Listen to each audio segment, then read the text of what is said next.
Students, आज हम भाषा संचय इस पाठ्य पुस्तक में से एक नया पाठ पढ़ेंगे और उस पाठ का नाम है, उस कहानी का नाम है स्वर्ण मरीचिका। इस कहानी के लेखक है विजयदान देथा जी।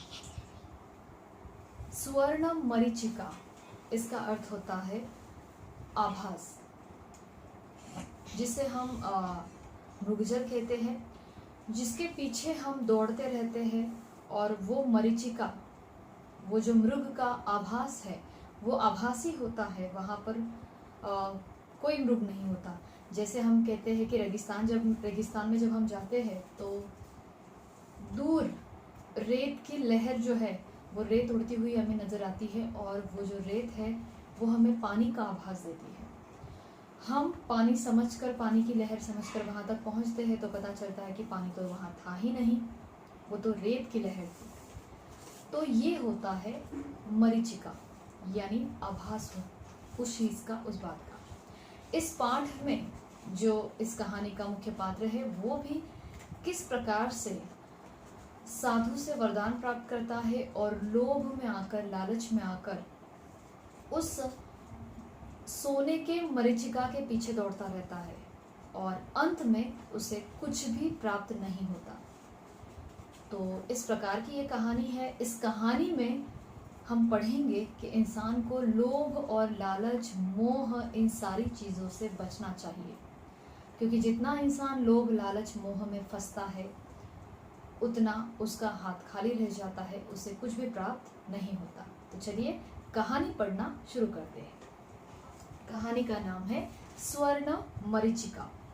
स्वर्ण यानी सोना, मरीचिका यानी वो पानी जैसे होता है जिसका आभास होता है, बिल्कुल उसी तरह से यहाँ पे इस कहानी के पात्र को सोने का आभास होता है, स्वर्ण पाने का आभास होता है। चलिए पहले पाठ की प्रस्तावना पढ़ेंगे।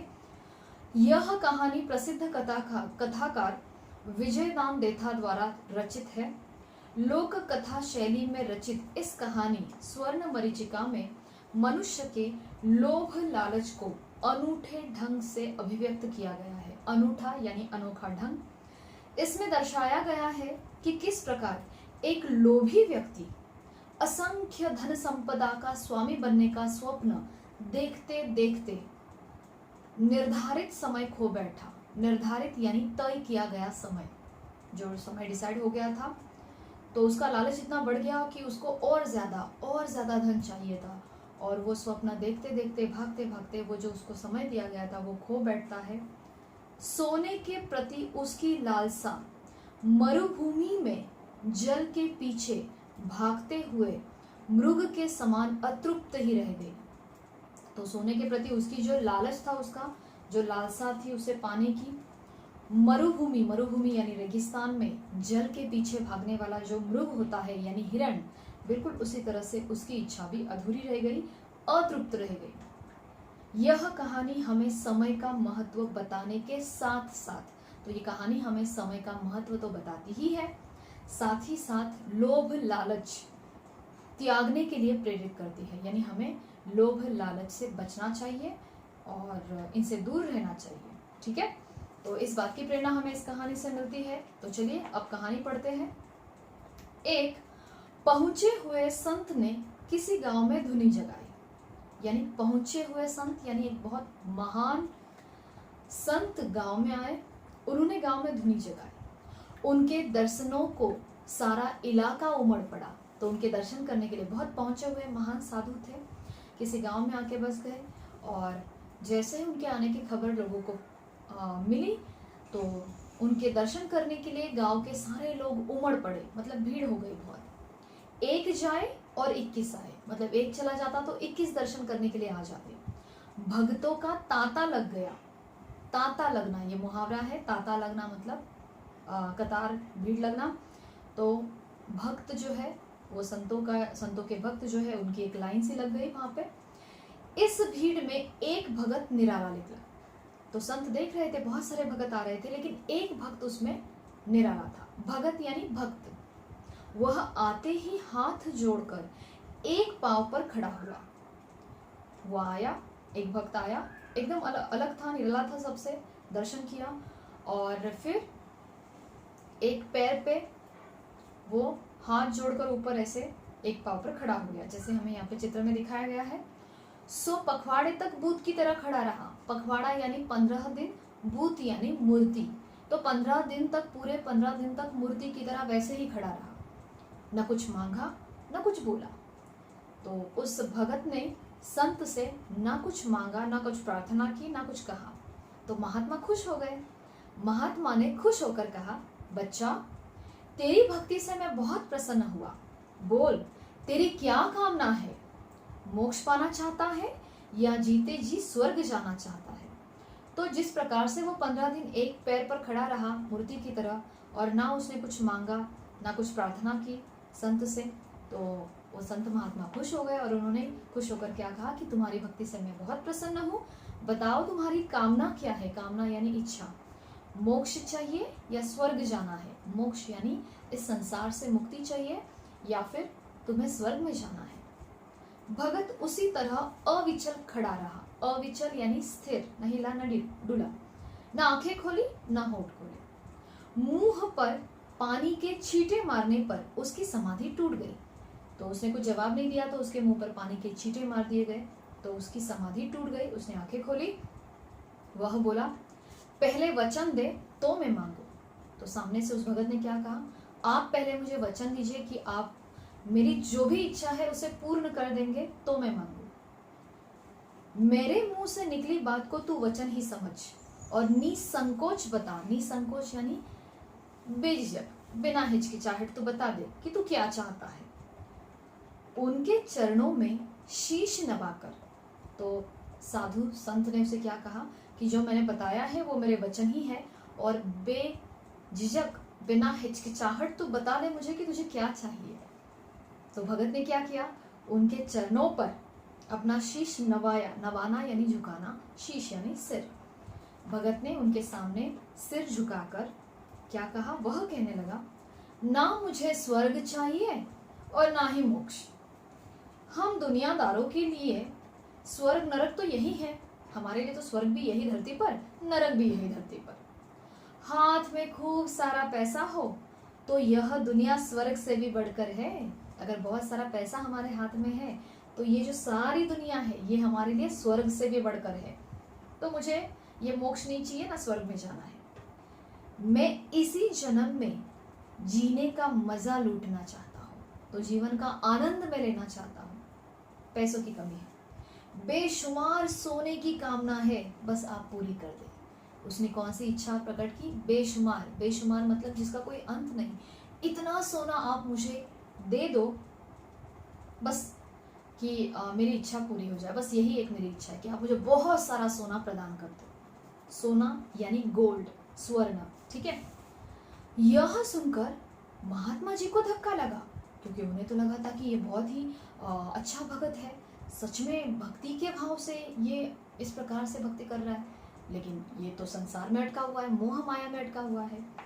तो सुनकर महात्मा जी को धक्का लगा, आश्चर्य, हैरानी हुई, पर अपने वचन से कैसे फिरे? लेकिन अभी वचन तो दे दिया था संत ने, तो वो फिर नहीं सकते थे। पैसों के लिए गिरस्तियों की तपस्या उसकी भक्ति से किसी तरह कम नहीं थी। पैसों के लिए गिरस्तियों की, गिरस्ती यानी गृहस्थ, घर परिवार वाला व्यक्ति, घर संसार वाला व्यक्ति, तो पैसों के लिए गृहस्थ की तपस्या उसकी भक्ति से बिल्कुल भी कम नहीं थी। जो उसने तपस्या की थी 15 दिन तक एक पैर पर खड़े रहकर, हाथ जोड़कर, वो किसी भक्ति से कम नहीं थी वो तपस्या। पैसा जोड़ने के लिए कितने कष्ट उठाते हैं, फिर भी उसका पीछा नहीं छोड़ते। ये पैसों के लिए कितनी तकलीफ उठानी पड़ती है, फिर भी उसके पीछे हम दौड़ते रहते हैं। पैसों को प्राणों से अधिक चाहते हैं। उन्होंने पूछा, संत ने भगत को पूछा, पगले, ऐसी भक्ति से तो भगवान भी वश में हो जाते हैं, इसलिए थोड़े से सोने के लिए क्यों अपनी भक्ति बेकार गवा रहा है? मतलब जितनी तपस्या तूने की है ना, उसमें तो तुझे स्वयं परमेश्वर भगवान प्राप्त होंगे, तो ये थोड़े से सोने के लिए इतनी बड़ी तपस्या क्यों बेकार गवा रहा है? तो भगत ने क्या जवाब दिया, आप नहीं समझेंगे, सारी जिंदगी जी तोड़ मेहनत करके भी सोने की एक डली मुश्किल से पा सकूंगा। अरे आप क्यों नहीं समझेगा ये संसार की बातें? पूरा जीवन जी भर के जी जान से मेहनत करूं रात दिन, तभी भी सोने का एक टुकड़ा मेरे को मिल नहीं पाएगा। फिर एक पखवाड़े की क्या बिसात? तो फिर एक पखवाड़ा अगर मैंने तपस्या की, एक पखवाड़ा यानी 15 दिन, तो 15 दिन अगर मैंने आपकी तपस्या की तो उसमें कौन सी बड़ी बात है? सोने के पहाड़ हाथ लगे तो मैं 1000 बरसों तक फकत अंगुलियों पर ही खड़ा रह जाऊं। उसने क्या कहा भगत ने कि अगर मुझे आप सोने का पहाड़ दे दो ना, तो मैं तो बस एक उंगली पर खड़ा रहूं, ठीक है, और वो भी 1000 सालों तक, सिर्फ 15 दिनों तक नहीं। तो कहने का मतलब वो जो भगत है वो बहुत ही ज्यादा लोभ में आया है, बहुत ज्यादा लोभ में फंसा है, सोने के लोभ में। ओके, भगवान और सोने में से मैं तो सोने को ही चुनूंगा। सामने से ही उसने क्या कहा भगत ने कि अगर आप मेरे सामने भगवान और सोना दोनों रख दो तो मैं किसे चुनूंगा? सोने को ही चुनूंगा। मुझे तो लगता है कि खुद भगवान भी सोने के ही पीले स्वप्न देखते होंगे। और उसने क्या कहा आगे कि मुझे तो ऐसे लग रहा है जैसे भगवान भी कौन सा स्वप्न देखते होंगे? सोने का पीला स्वप्न, यानी बिल्कुल गोल्ड जैसा पीला स्वप्न देखते होंगे। अब वो इतना पागल था सोना प्राप्त करने के लिए, गोल्ड पाने के लिए, कि संत को ऐसे लगा कि इसको तो समझाना बिल्कुल बेकार है, ये नहीं समझ पाए। तो उससे उलझना बेकार समझकर महात्मा जी ने, उस संत ने अपनी जटा से पारस निकाला। जटा यानी जो लंबे बाल होते हैं संतों के, वो तो उन जटाओं से पारस निकाला। पारस ये एक धातु है, ऐसा कहते हैं कि पारस अगर लोहे के संगत में आ जाए, यानी लोहे को टच करे, तो वो लोहा सोने में बदल जाता है, ठीक है। तो उनके पास वो पारस था।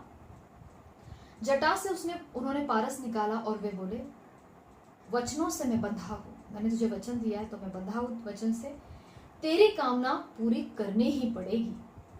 तूने एक पखवाड़े तक तपस्या की। कितना? एक पखवाड़ा। पखवाड़ा मतलब क्या? 15 दिन, बराबर। तूने एक पखवाड़े तक सब तपस्या की, तुझे एक पखवाड़े का मैं समय देता हूं। यह पारस है। और उन्होंने वो पारस उस भगत के हाथ में रख दिया और क्या कहा? इसके परस से लोहा सोना बन जाता है। मतलब इसके स्पर्श से, ये अगर पारस लोहे को स्पर्श करेगा, टच करेगा, तो वो लोहा किस में बदल जाएगा? गोल्ड में, सोने में। तो इसके परस से लोहा सोना बन जाता है। पर एक बार से अधिक तू इसे काम में नहीं ले सकेगा। मतलब 15 दिन का समय देता हूं मैं, 15 दिन में बस एक ही बार, जितना लोहा जितना तेरे पास है वो इकट्ठा कर, एक ही बार ये पारस काम करेगा। सेकेंड टाइम तूने कोशिश की तो जो पहला सोना है वो भी लोहे में बदल जाएगा, ठीक है। पर एक बार से अधिक तू इसे काम नहीं ले सकेगा। जितना लोहा इकट्ठा कर सकता हो कर लेना। इसे दूसरी बार काम में लिया तो पहले बना हुआ सोना भी मिट्टी हो जाएगा। ओके, तो वो जो पारस दिया है वो कितनी बार यूज करना है? 15 दिन में बस एक ही बार। एक ही बार में वो जितना हो तेरे पास लोहा है सबको गोल्ड में बदल देगा। अगर सेकेंड टाइम तूने उस पारस को यूज किया, उसका प्रयोग किया, तो पहले जो तूने सोना बनाया था लोहे का, वो भी क्या बन जाएगा? मिट्टी बन जाएगा। इसे दूसरी बार काम में लिया तो पहले बना हुआ सोना भी मिट्टी हो जाएगा। जी भर के लोहा इकट्ठा कर ले। लोहा यानी सबको पता है ना, आयन। अब तो ठीक। पारस देते हुए उन्होंने ताकीद दी। ताकीद यानी स्ट्रिक्टली एक इंस्ट्रक्शन दी, ठीक है, सूचना दी। पखवाड़ा बीतते ही मैं पारस लेने के लिए आ जाऊंगा और तुझे एक पल भी और नहीं मिलेगा। और जाते जाते उन्होंने उसे क्या वार्निंग दी कि ये पखवाड़ा 15 दिन बीत जाने के बाद मैं आऊंगा, ये पारस लेके जाऊंगा, और तब तू अगर मुझे एक पल भी मांगेगा, एक क्षण भी मांगेगा, मैं तुझे नहीं दे पाऊंगा, ठीक है। तो बस ये इतना कहकर जो संत थे, महात्मा थे, वो चले गए।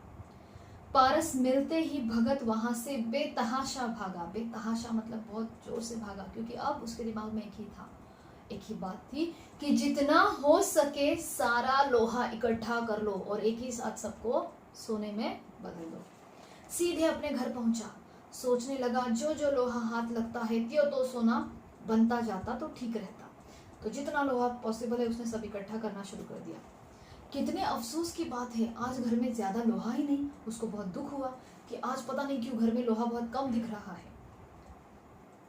तवा, लोहे का तवा, चिमटा, संडासी, छलनी, छुरी, कढ़ाई, कैंची, कुंडी और ताला, चाबी।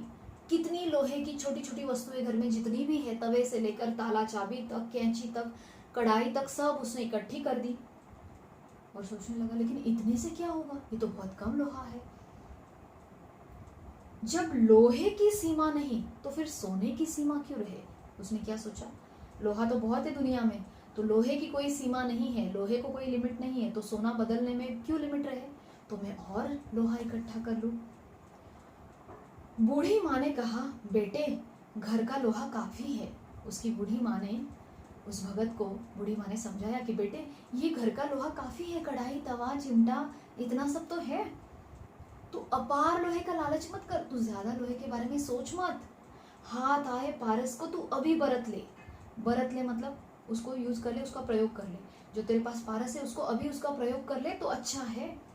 घर की चीज बत्ती को तू कम मत समझ, तो घर की ये जो छोटी छोटी चीजें उसको कम मत समझ, बहुत है।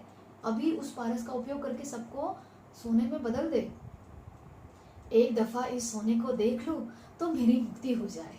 तो बूढ़ी माँ ने क्या कहा, एक बार इतना सोना मैं अपनी आंखों से देख लूं तो मेरी आत्मा को भी मुक्ति मिल जाएगी। मेरा कहा मान और देर मत कर, इस पारस को अभी भरत ले। माँ ने समझाया कि अभी इस सोने, इस पारस को, पारस का प्रयोग कर ले और अभी जितनी चीजें हैं घर की उसको सोना बना दे। अब जैसे ही माँ ने ये कहा, बूढ़ा बाप उछला, बगले बजाते हुए बोला, अरे तुम लोग बिल्कुल गधे हो। झोपड़ी में 2 कुल्हाड़ियां है, हथौड़ा है, हल का फाल है, हल मतलब जो खेत में चलाया जाता है ना हल, वो उसका फाल है लोहे का। हंसिया है, हंसिया यानी जो जमीन या खेत में जो घास निकालने का एक साधन है उसे कहते हैं हंसिया। 2 फावड़े है, 3 कुदालियां है और 2 हलबानियां पड़ी है। तो ये सब खेती के औजार है, खेती के साधन है जो खेती में काम करने के लिए उपयोगी आते हैं। ये साधन है, अंडरलाइन करो इनके नाम, कुल्हाड़िया, हथौड़ा है, हल्का फाल है, हंसिया है, फावड़े, कुदालिया और हलबानिया। मौके पर तुम्हें कुछ याद ही नहीं रहता, बताओ अब और क्या चाहिए। तो घर की तो छोटी छोटी चीजें ही है ही, तवा, कढ़ाई, चिमटा, चाबी, ताला वगैरह, साथ ही साथ ये खेती के औजार भी तो है, ये भी तो है, अब और क्या चाहिए। इतना सोना होने पर तो हम हमेशा सोने के गुलगुले खाए तो भी कम खत्म ना हो जाए। मतलब इतना सोना अगर घर में आ जाएगा तो रोज सोने के गुलगुले, जो मिठाई होती है गुलगुले, मीठी एक खाने का पदार्थ है, वो भी खाएंगे ना तो भी कम पड़ जाएगा। चल पहले हल्के फाल को परस कर आजमा ले। हल्का फाल बड़ा होता है ना, हल का जो लोहे का हिस्सा लगाया जाता है हल को, तो वो बहुत बड़ा होता है जिसे फाल कहते हैं। तो पहले उस पर आजमाते हैं। उसे संत की बात पर पूरा यकीन था। अब वो जो भगत है उसको संत की बात पर पूरा यकीन था कि संत ने जो कहा है कि एक ही बार इस पारस से लोहा बनेगा, वो बात एकदम पक्की है। पर वह घर वालों की तरह बावला नहीं था, वो उतावला नहीं हुआ था, वो सोच समझ के काम कर रहा था। एक बार आजमाने के बाद पारस बेकार हो जाएगा। उसने पारस को अंडीन में खोस लिया। उसने सोच लिया कि एक बार पारस को यूज कर लिया तो सेकेंड टाइम यूज नहीं कर पाएगा, तो उसने उस पारस को अंटी में खोस लिया, संभाल के रख दिया। वह एक बनिए के पास गया। कहाँ गया? बनिए के पास, एक दुकान वाले के पास। बनिए को उसके कहे पर पूरा विश्वास हो गया, तो उसने सारी कहानी जो है वो बनिए को बता दी। बनिए को भी विश्वास हुआ कि हाँ ये भगत बिल्कुल सही कह रहा है, सोने में उसका आधा हिस्सा होगा। उसने फौरन अपने मुनीम को शहर से 21 गाड़ी लोहा लाने के लिए रवाना कर दिया। ओके, कितना लोहा? 21 गाड़ियां लोहा लाने के लिए बोल दिया उसने कि, और क्या तय हुआ कि आधा सोना उसका भगत का और आधा किसका हो जाएगा? बनिए का। लेकिन भगत का मन 21 गाड़ियों से नहीं भरा। भगत का मन नहीं मान रहा था, 21 गाड़ियां तो लोहा कम पड़ जाएगा, और मिल जाए। उसने सेठ को समझाने की बहुत चेष्टा की, उसने सेठ को बहुत समझाया, पर सेठ नहीं माना। वह बोला वरदान फल गया, तो ये 21 गाड़ियां ही 20 पीढ़ियों तक बहुत है, कहीं तो आदमी को संतोष करना चाहिए। बनिए ने भगत को समझाया, अरे भाई अगर ये वरदान सच हो गया ना तो 21 गाड़ी सोना जो है वो हमारी 20 जनरेशन के लिए, 20 पीढ़ियों के लिए बहुत है। बैठ के खाएगी 20 पीढ़ियां। तो और ज्यादा का लालच मत करो, कहीं तो संतोष होना चाहिए मन को, दिमाग को। संतोष यानी समाधान, सेटिस्फैक्शन। तो बनिए ने भगत को समझाया, लेकिन भगत मानता ही नहीं। उसका जी बहुत कसमसाया। कसमसाया मतलब उसको बहुत दुख हो रहा था, दिल को ये बात लग रही थी कि नहीं और लोहा चाहिए, और लोहा चाहिए, ताकि वो सोने में बदल सके। उसे देखकर, उसे दुखी देखकर बनिया कहने लगा, हाथ आया टका स्वप्न के अपार खजाने से कहीं बढ़कर होता है। हाथ आया टका, टका मतलब रकम, छोटी मोटी रकम, थोड़ा बहुत पैसा। हाथ में आया हुआ थोड़ा बहुत पैसा स्वप्न में देखे जाने वाले अपार खजाने से बहुत बड़ा होता है। मतलब बनिया जो है वो उसको वास्तविकता में लाने की कोशिश कर रहा था। जो वास्तविकता है उसके बारे में सोचने के लिए मजबूर कर रहा था, लेकिन भगत की मानसिक अवस्था वैसी नहीं थी। वो तो लोभ में आ गया था, उसे और लोहे को पाने की आकांक्षा थी, इच्छा थी, ताकि उसे वो सोने में बदल सके। तो बनिए ने क्या कहा, हाथ आया टका स्वप्न के अपार खजाने से कहीं बढ़कर होता है। फिजूल दुखी होने से क्या फायदा। फिजूल यानी बेकार में दुखी क्यों हो रहे हो, इतना सोना तो मिल जाएगा ना, तो फिजूल दुखी क्यों हो रहे हो, क्या फायदा दुखी होने से। बराबर। लेकिन ना बनिया माना और ना भगत समझा। ओके, बनिए ने भगत की बात नहीं मानी और ना ही भगत उसकी बात को समझ पाया। इस तरह से और लोहा, लोहे का इंतजार करते करते, लोहे की गाड़ियों का इंतजार करते करते 10 दिन बीत गए। 10वें दिन उसकी घरवाली ने कहा, तुम्हारी ये 21 गाड़ियां तो राम जाने कब आएगी। ये जो 21 गाड़ी लोहा तूने मंगाया है पता नहीं कब आएगा। तब तक इस तवे पर पारस का चमत्कार तो देखो, तब तक ये तवे पर आजमा लो, जो घर का तवा है रोटी बनाने का उस पर आजमा लो। ऐसा ना हो कि सोना बने ही नहीं। मतलब तुम तो 21 गाड़ी लोहा मंगा रहे हो, लेकिन ऐसा ना हो कि सोना नहीं बने।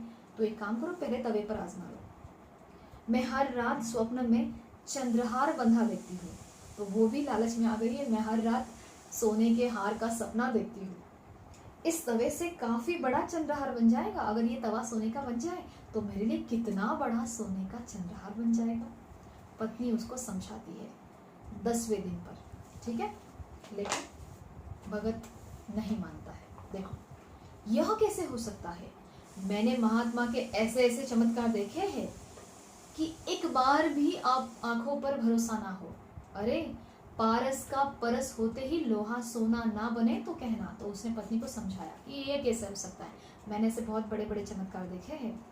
इस पारस का स्पर्श होते ही, परस होते ही मतलब स्पर्श होते ही लोहा सोना नहीं बने ना तो फिर कहना। मतलब उसको पक्का यकीन था, भरोसा था कि महात्मा ने जो बात कही है संत ने वो बिल्कुल सही है, और एक बार ये पारस एक ही बार काम करेगा और लोहे को सोने में बदल देगा। इस तरह से 10 दिन बीत जाते हैं। 10वें दिन पत्नी समझाती है, लेकिन भगत मानता नहीं। आगे के 4 दिन भी बीत जाते हैं और आ जाता है 15वां दिन, आखिरी दिन। पखवाड़े के आखिरी दिन जैसे सबके सर में ज्वार आ गया। सबके सर में ज्वार आ गया मतलब जैसे सबको बुखार आ गया, ये सोच के कि अब क्या होगा, 15वें दिन आ गया, सोने की लोहे की गाड़ियां नहीं आई, अब क्या किया जाए। खुद उसकी हालत खस्ता हो गई और भगत की हालत तो बहुत खराब हो गई, क्योंकि वो क्या कर रहा था, 21 लोहे की गाड़ियों का, लोहे की 21 गाड़ियों का इंतजार कर रहा था। अगर पारस बरतते ही गाड़ियां आ गई तो उसके दिमाग में एक ही था, अगर मैंने इस पारस को उसका उपयोग कर लिया, यूज कर लिया घर की चीजों पर ही, और उसके बाद तुरंत वो गाड़ियां पहुंच गई तो वो 21 गाड़ियां तो वेस्ट हो जाएगी, फिर वो लोहा वेस्ट हो जाएगा। अगर गाड़ियों के भरोसे यह पारस धरा का धरा रह गया तो सारे सपने ढह जाएंगे यानी खत्म हो जाएंगे। और अगर गाड़ियों के भरोसे मैंने पारस का उपयोग नहीं किया तो कुछ भी सोना नहीं मिलेगा और मेरे सारे सपने टूट जाएंगे। बुरे फंसे, कहीं कोई राह नहीं नजर आ रही थी। मतलब वो 21 गाड़ियों का इंतजार कर रहा था, लोहे की गाड़ियों का, और साथ ही साथ उसको ये भी डर था कि ये पारस को यूज नहीं किया तो फिर मुझे कुछ भी नहीं मिलेगा, मेरे सारे सपने टूट जाएंगे। और वो बहुत उलझन में फंस गया। बनिए के पागल होने में कोई कसर बाकी नहीं रही। बनिया तो उसको समझाते समझाते हार गया, उसके पागल होने में कुछ बाकी नहीं रहा। वह गिड़गिड़ाने लगा भगत के सामने, कितना पैसा इन 21 गाड़ियों में डूब गया, इस लोहे से क्या अपना सर फोड़ूंगा। कुछ अनहोनी हो गई लगती है, गाड़ियां शायद वक्त पर ना आ सके, इन्हें भूल कर पास के लोहे को तो सोना बना ले। गाड़ियों को भूलकर जितना लोहा इकट्ठा है तुम्हारे घर मेरे घर, उसको इकट्ठा करके उसका तो सोना बना लो। तुम्हें यह क्या कम लगता है, तुम्हें कम लगता है क्या? मुझ पर भरोसा रखो। बनिया उसको समझा रहा था कि अभी छोड़ दो वो 21 गाड़ियों का इंतजार करना, जितना सोना तुम्हारे पास मेरे पास है उसको, जितना लोहा तुम्हारे मेरे घर में है उसको सोना बना देते हैं। ये थोड़ी कम है, मैं कारोबार से इस सोने को 1000 गुना कर लूंगा। मैं अपने दिमाग से बिजनेस करके व्यापार करके इस सोने को 10 गुना बढ़ाकर तुम्हें दे दूंगा। देखो वक्त निकला जा रहा है, 15वां दिन खत्म हो रहा है, ऐसा मौका बार बार नहीं मिलता। जरा सोचो, अगर ऐन वक्त पर गाड़ी आ गई तो कैसे होगा? अगर ऐसी वैसी कोई बात हो गई तो मैं महात्मा से थोड़ी मोहलत और मांग लूंगा, वे मुझे मना नहीं करेंगे। लेकिन भगत नहीं माना। भगत ने क्या कहा कि नहीं, अगर ऐन वक्त पे गाड़ी आ गई तो पारस तो दूसरी बार काम नहीं करेगा। मैं उस महात्मा से थोड़ा समय मांग लूंगा, उनसे विनती कर लूंगा, फिर महात्मा मुझे मना नहीं करेंगे। ये कौन कहता है? भगत। यूं ही बहस और पशोपेश में पखवाड़े का अंतिम क्षण भी बीत गया। और इसी तरह बहस में, उलझन में, सोच विचार में और लोभ में आकर उस पखवाड़े का 15वां दिन यानी आखिरी दिन का आखिरी क्षण, अंतिम क्षण भी बीत गया। माया का भगत अपनी जिद पर उसी तरह अटल था। वो जो माया में, मोह में फंसा हुआ भगत था, वो अपनी जिद पर अड़ा रहा।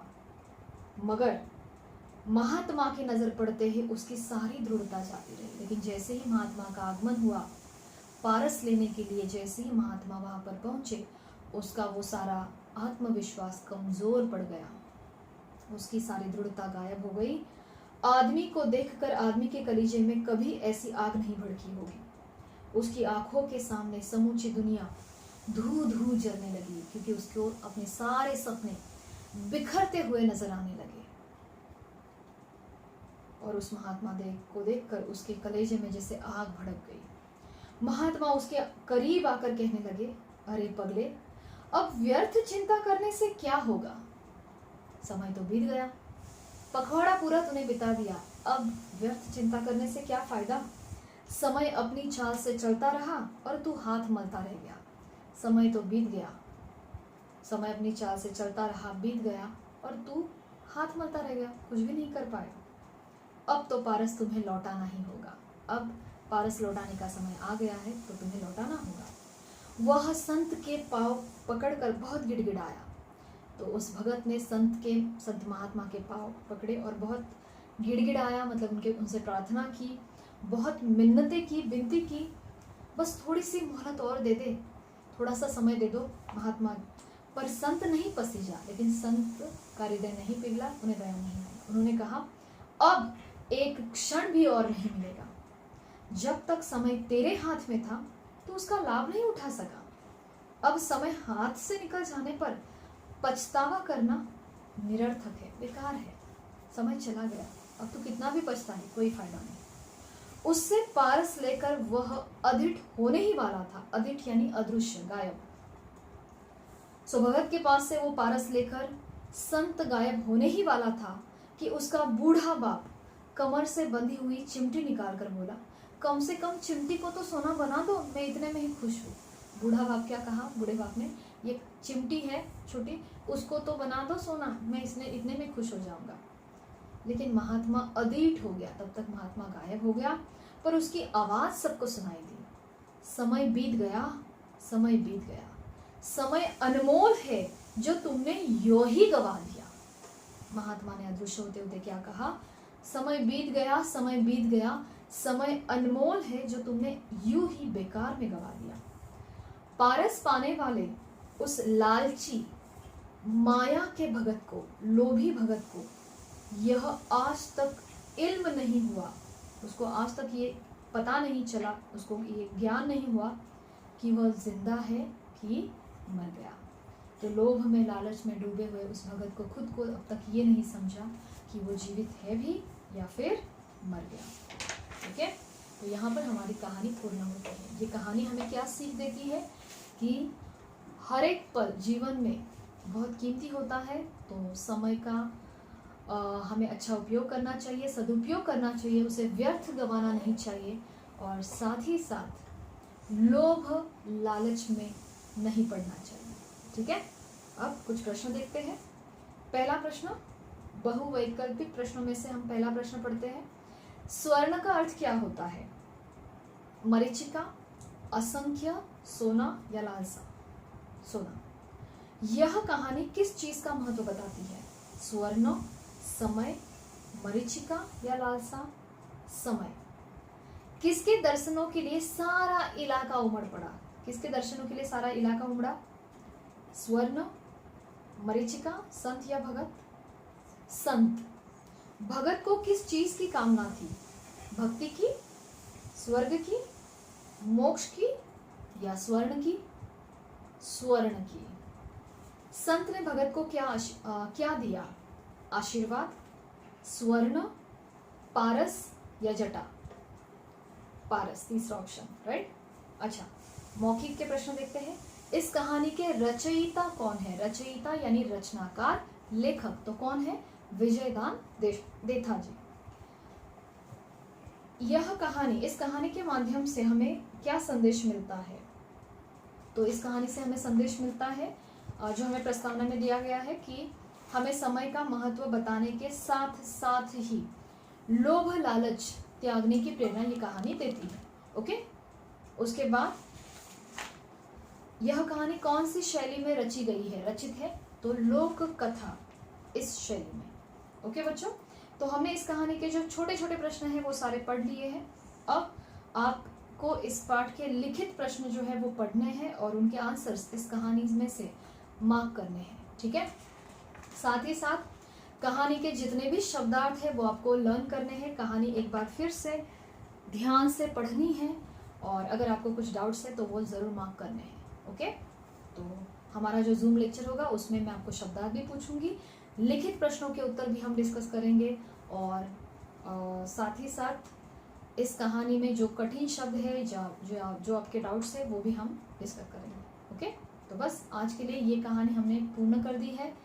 अगले वीडियो में, अगले पाठ में फिर मिलेंगे नए पाठ के साथ। धन्यवाद।